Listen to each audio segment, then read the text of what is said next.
It's 8:30. Good morning. I'm Ian Crouch with Hunter News. Newcastle metal fabricator Comsteel is counting the cost of a devastating fire at its Mayfield West factory, which has left one person in hospital. Dozens of firefighters were called to the plant just after midnight, where a hydraulic hose had burst, starting a fire which destroyed a control room.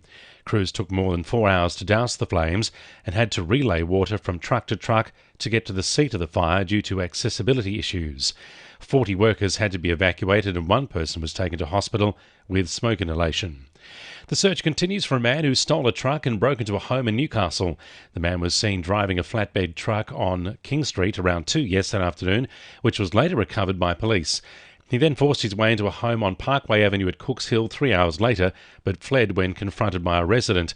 He was then spotted in the backyard of a home on Watkins Street at Merriweather. The man's described as being of Aboriginal appearance, 35 to 45 years old, about 180 centimetres tall, with short black hair and a stubble beard, and was last seen wearing blue rugby shorts. Newcastle's Domestic Violence Committee says the state government is lagging behind when it comes to criminalising coercive control. A public inquiry will be launched on the issue over the coming weeks, taking submissions from victims, survivors, frontline services, legal experts and local community members. Committee member Megan Jenkins says Scotland and Tasmania have already criminalised coercive behaviour, and victims of domestic violence across the Hunter need the same legal protection. Every time there's a high-profile death, there is a public outcry, and people assume that government are actually doing what's required, but they're not, particularly New South Wales. New South Wales is behind full stop. We don't have a government that's committed to reform. It's getting harder to find a place to rent in the Hunter as city dwellers realise the benefits of working remotely. The Real Estate Institute says rental vacancy rates in the region have fallen to 1.1%. Back in January, the Central Coast had the highest vacancy rate in New South Wales with 4.3%, but this has now fallen to just 0.7%. A $1.1 million boost from Newcastle Council will see 31 events hosted in the city over the next year. After major disruptions to Newcastle's events calendar due to COVID-19, the funding will provide a much-needed boost to the local economy.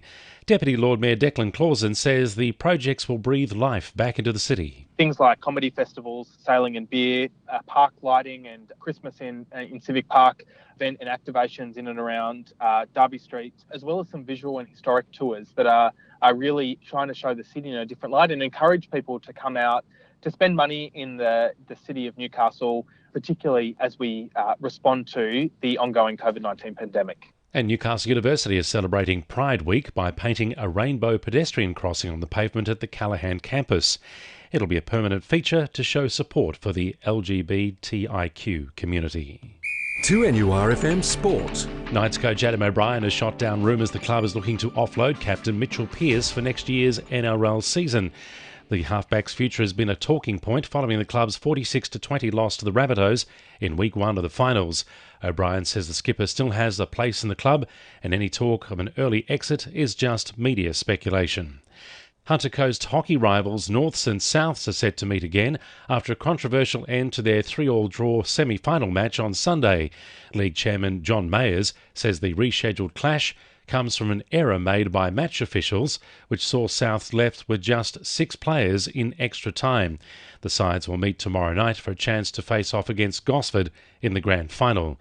Jets coach Carl Robinson has been linked to a shock move to Western Sydney just weeks before the start of the A-League pre-season. The rumours come after Wanderers coach John Paul DeMarini was suddenly sacked on Monday. And Olympic coach Harmony Atwell says she's looking for a team performance when the club meets Warners Bay in the Women's Premier League Grand Final on Sunday. And the winning numbers in Oz Lotto are 13, 11, 38, 43, 20, 39 and 8, and the supplementaries are 6 and 3. 2NURFM News Time, 25 to 9.